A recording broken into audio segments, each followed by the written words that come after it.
my geeks and peeps, my explainers, and blah blah blah, listen here.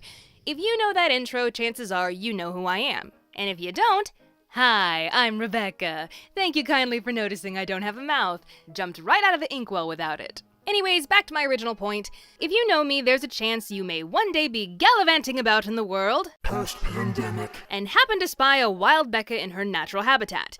And if that glorious day comes, I assure you, my little oodalollies, that it is quite okay to approach. I shall not maul you to death.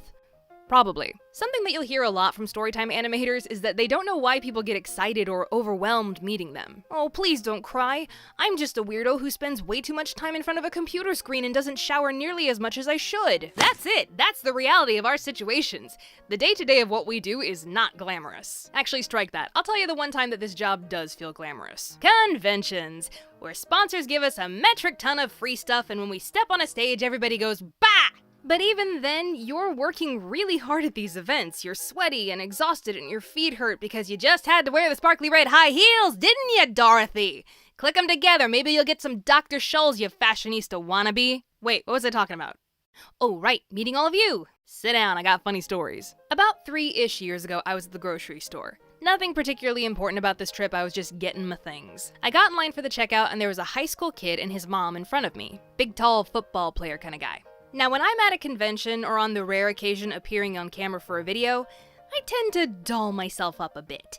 But that day, I was in normal Becca mode. No makeup, my hair was all frizzy, I was wearing my glasses. Like that would help disguise me. No one will suspect a thing if I wear my Clark Kent glasses. But even still, sometimes people won't realize who I am because I'm not all pretty-fied. Case in point, while I was standing there in line, I noticed the high school guy started to stare at me for a long time. Wheels definitely turning in his head. He pulled out his phone, searched for something, and then began to look between me and his phone a few times. That's a fun feeling, knowing you're being stared at but not wanting to awkwardly return eye contact, so you do that quick glance thing over and over. The guy's mother finished paying and began wheeling her basket away, yelling at him to get the lead out, we're going. He looked back at me rather frantically and said, are you Rebecca Parham? Yes? Picture? Sure? Click! And he was out the door. The cashier girl looked at me and said, what the hell was that about? He recognized me from my YouTube channel. Whatever, nerd. Speaking of stores, a little girl once followed me around the pharmacy section of Target. Every time I stopped in an aisle and looked at something, she'd stand 6 feet from me and pretend she was looking at the shelves too. I know she was pretending because little girls are not usually that fascinated with Rogaine. She side-eye glanced at me a lot, but never did say anything to me. I wasn't wearing makeup that day either and was probably very sleep-deprived, so I must have looked rather terrifying. Resting witch face and all. Yes, come closer, little girl. Would you like a selfie? I promise it won't steal your soul. I very often get surprised by the types of people who know who I am. They pop up in every situation too. See, I am more often than not approached by young people. Kids, teens, early college, you get it.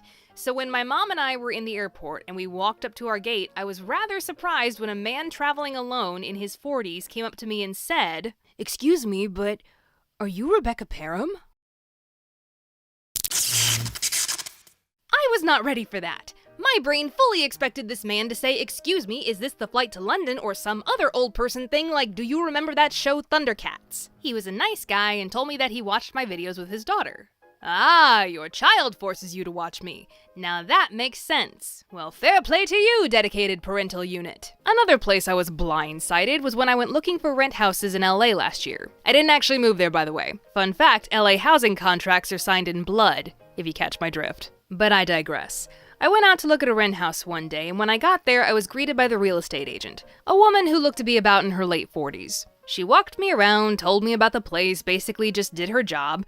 But as I was leaving, just as I was about to cross the threshold of the house... Oh, and by the way, I love your videos!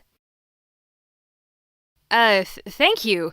If I may ask, do you have any children? Teenagers, maybe a kid in college? No. Ah.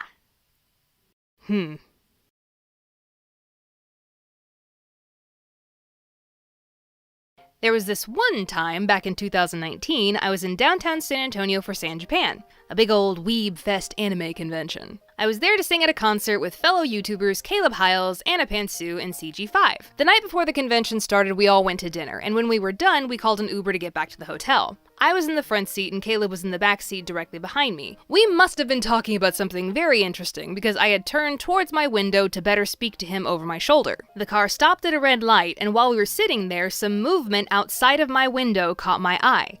I looked up, and this is what I saw in the Suburban next to me.